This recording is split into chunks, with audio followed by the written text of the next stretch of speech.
यह Bible in one year का हिंदी प्रकरण है। 190वां दिन। परमेश्वर पर भरोसा कीजिए। विश्वास में सबसे बड़ी बाधा है निर्दोष का कष्ट उठाना। एक अल्फा छोटे समूह में यह उठाया गया प्रथम प्रश्न है। यदि एक परमेश्वर है जो हमसे प्रेम करते हैं, तो विश्व में क्यों इतना कष्ट है, क्यों इतना अन्याय और अत्याचार है? यह बहुत ही महत्वपूर्ण और आवश्यक प्रश्न है, लेकिन कोई सरल उत्तर नहीं है। फिर भी कष्ट और संघर्ष के बीच में परमेश्वर हमसे मिलने में सक्षम है।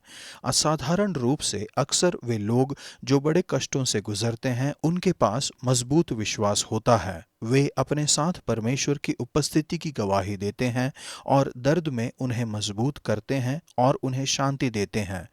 बेसी टेन बूम जब वह रेवेंसबर्ग कंसंट्रेशन कैंप में मरते समय लेटी हुई थीं, उसने अपनी बहन कोरी की ओर मुड़कर कहा, हमें अवश्य ही उन्हें बताना चाहिए कि ऐसा कोई गड्ढा इतना गहरा नहीं है जिसकी तुलना में वह अधिक गहरा नहीं है। वे हमारी सुनेंगे, कोरी, क्योंकि वह वहां पर रह चुकी हैं। विश्वास में परमेश्वर पर भरोसा करना शामिल है। बाइबल में लोगों ने कष्ट उठाने वाले एक विश्व को देखा, लेकिन जो उन्होंने देखा उसके बावजूद उन्होंने परमेश्वर पर भरोसा किया। भजन संहिता 82 का 1 से 8। अन्याय और अत्याचार के बीच में परमेश्वर पर भरोसा कीजिए। विश्व में अन्याय के प्रति हमारा उत्तर कैसा होता है? भजन संहिता के लेखक भरोसा करते हैं कि आखिर में परमेश्वर चीजों को सही कर देंगे। संपूर्ण विश्व आपके हाथ में है। न्याय की एक अच्छी व्यवस्था में जीना एक महान आशीष है।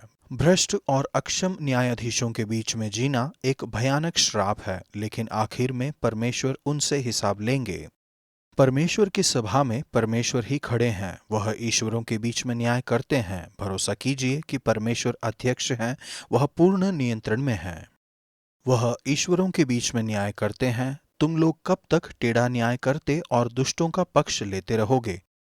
लेकिन परमेश्वर की अध्यक्षता में विश्वास से आत्मसंतोष या निष्क्रियता नहीं आनी चाहिए। भजन संहिता के लेखक विश्व को बदलते हुए देखने के लिए जुनूनी हैं। हमें न केवल परमेश्वर पर भरोसा करना है, लेकिन हमारा यह कर्तव्य भी है कि वह सब कुछ करें जो हम कर सकते हैं ताकि न्याय किया जाए। हमें अवश्य ही गरीबों के पक्ष में कार्य करना चाहिए। कंगाल और अनाथों का न्याय चुकाओ।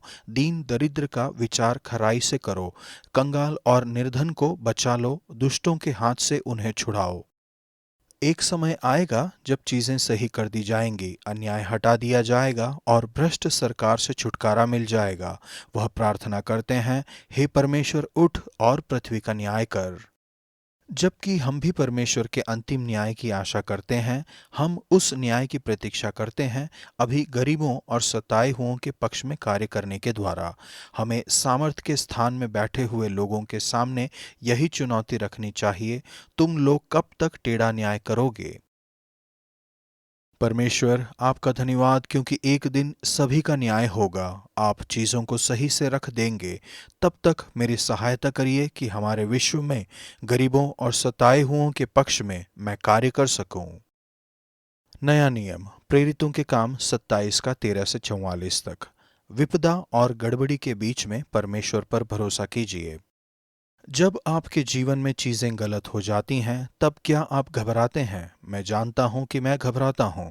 जब हमारे जीवन में सब कुछ अच्छा चल रहा हो, तब परमेश्वर पर भरोसा करना आसान बात है। किंतु ऐसे समय भी आते हैं जब हम अपने विश्वास के प्रति मुख्य चुनौतियों का सामना करते हैं। उनकी बहुत सी चुनौतियों, जांच और कष्टों के साथ 3 बार वह जहाज डूब गया जिस पर पौलुस सवार था। आज के लेखांश में हमने ऐसे एक समय के बारे में पढ़ा। पहले तो ऐसा लगता था कि पौलुस की बात गलत थी कि यात्रा के लिए मौसम अच्छा नहीं, किंतु विपत्ति आएगी। लेकिन एक बड़ी आंधी उठी। अवश्य ही यह एक भयानक अनुभव रहा होगा। लूका देखते हैं, उन्होंने आखिरकार जीवित रहने की सारी आशा छोड़ दी थी। फिर भी पौलुस निरंतर परमेश्वर पर भरोसा करते रहे, साथ ही यात्रियों से कहते हुए कि परमेश्वर पर भरोसा रखो कि परमेश्वर अब भी नियंत्रण में है और उन्होंने हमें बचाने का वायदा किया है। विपत्ति को देखने के बाद उन्होंने पौलुस की बात मानी। असाधारण रूप से कैदी पौलुस पूर्ण अधिकार लेते हुए दिखाई देते हैं। वह उनसे कहते हैं, तुम्हें अवश्य ही मेरी बात माननी चाहिए थी। वह मल्लाह को डेंगियों में कूदने से रोकते हैं। शीर्षक या पद के बिना यह लीडरशिप का एक महान उदाहरण है। श्रेष्ठ लीडर्स प्रभाव और मनाने के द्वारा अगुवाई करने में सक्षम होते हैं। गड़बड़ी ने पौलुस को अपने जीवन के बारे में बताने का अवसर प्रदान किया। वह अवसर का लाभ लेते हैं, यद्यपि अवश्य ही वह भूख और आंधी के प्रभावों से महान रूप से कष्ट उठा रहे थे। पौलुस ने अपने आप को परमेश्वर का कहा, परमेश्वर जिसका मैं हूँ और उसके सेवक के रूप में जिसकी मैं सेवा करता हूँ। लेकिन परमेश्वर न केवल उनके मालिक और स्वामी थे। पौलुस ने परमेश्वर पर भरोसा किया और उनके प्रेम के प्रति उनके पास गहरा आश्वासन था। वह जानते थे कि परमेश्वर उनके लिए सर्वश्रेष्ठ चाहते थे, जैसा कि वह आज आपके लिए करते हैं। पौलुस ने उन्हें आश्वासन दिया, तुम में से किसी के सिर का एक बाल भी न गिरेगा। और यह कहकर उसने रोटी लेकर सबके सामने परमेश्वर को धन्यवाद दिया और तोड़कर खाने लगा। विपत्ति के प्रहार के बावजूद परमेश्वर पूर्ण नियंत्रण में थे।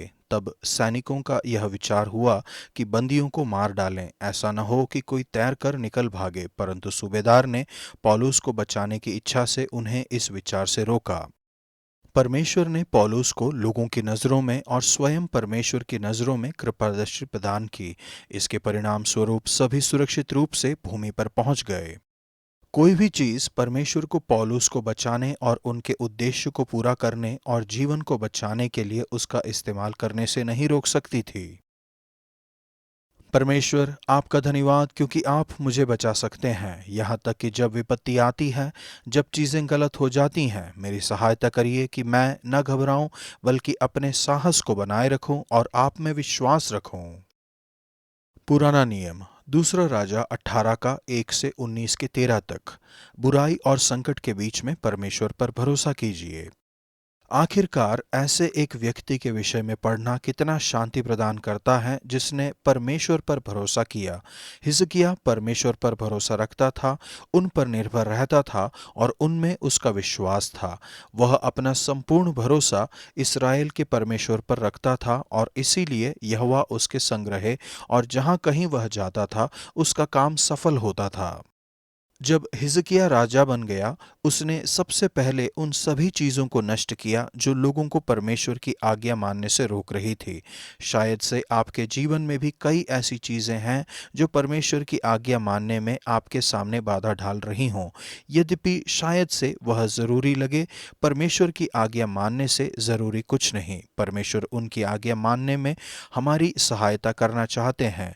उनसे मांगिए और वह आपका सम्मान करेंगे, जैसे कि उन्होंने हिजकिय्याह का सम्मान किया और परमेश्वर उसके संग थे और जहाँ कहीं वह जाता था उसका काम सफल होता था। ईसा पूर्व 701 वर्ष में हिजकिय्याह ने अशूर के राजा के रूप 70 एक बहुत ही शक्तिशाली शत्रु का सामना किया, जिसने उसका मजाक उड़ाया था। हमने इन ऐतिहासिक घटनाओं के बारे में न केवल बाइबल में लेकिन दूसरी प्राचीन घटनाओं में भी पढ़ा है। इन घटनाओं के बारे में सेनहेरिब के वर्णन में वह लिखते हैं, यहूदी हिजकिय्याह वह मेरे जुए के सामने नहीं झुका। वह अक्खड़ रूप से हिजकिय्याह के बारे में कहता है, मेरी प्रभुता के प्रेरणादायक प्रताप से अभिभूत हो जाना के आतंक। सेनहेरिब परमेश्वर पर हिजकिय्याह के भरोसे का मजाक उड़ाता है। हिजकिय्याह को तुम्हें परमेश्वर में भरोसा करने के लिए बहकाने मत दो, और वह तुम्हें बहका रहा है जब वह कहता है परमेश्वर हमें बचाएगा। किसी तरह से हिजकिय्याह ने अवश्य ही अपने लोगों से सम्मान जीता होगा, क्योंकि उन्होंने उनके निर्देशों को माना। परंतु सब लोग चुप रहे और उसके उत्तर में एक बात भी न कही, क्योंकि राजा की ऐसी आज्ञा थी कि उसको उत्तर न देना। अपने शक्तिशाली शत्रु के सामने हिजकिय्याह ने प्रार्थना की। वह अपने वस्त्र फाड़ टाट ओढ़कर यहोवा के भवन में गया।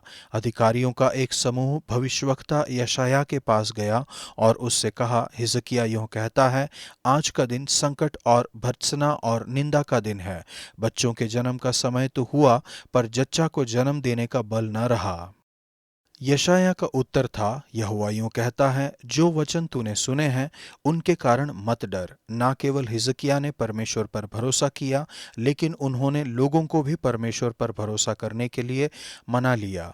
सालों से मैंने इस लेखांश के अतिरिक्त उन चुनौतियों की एक सूची लिखी है जिनका हमने सामना किया। पिछले बीते हुए सालों में मुड़कर देखना और यह देखना अद्भुत है कि परमेश्वर ने किस तरह से बहुत से क्षेत्रों में हमें छुड़ाया है। आज जिस किसी चुनौती का आप सामना कर रहे हैं, उन्हें लिख लीजिए, परमेश्वर पर भरोसा कीजिए, विश्वास कीजिए कि वह आपके संग रहेंगे और उन सभी कामों में आपको सफल करेंगे जो वह आपको करने के लिए कहते हैं। परमेश्वर, आपका धन्यवाद, क्योंकि सभी परिस्थितियों में हम आप पर भरोसा करते हैं। आज आपके सामने मैं उन सभी चुनौतियों को रखता हूँ जिनका मैं सामना कर रहा हूँ। मैं अपना भरोसा आप पर रखता हूँ। जब चीजें अच्छी दिखाई नहीं देती हैं, तब परमेश्वर पर भरोसा कीजिए। दूसरा राजाओं 18 और प्रेरितों के काम 27, 33 से 34। आज का वचन, वह इज़राइल के परमेश्वर यहोवा पर भरोसा रखता था और उसके बाद यहूदा के सब राजाओं में कोई उसके बराबर ना हुआ और ना उससे पहले भी ऐसा कोई हुआ था।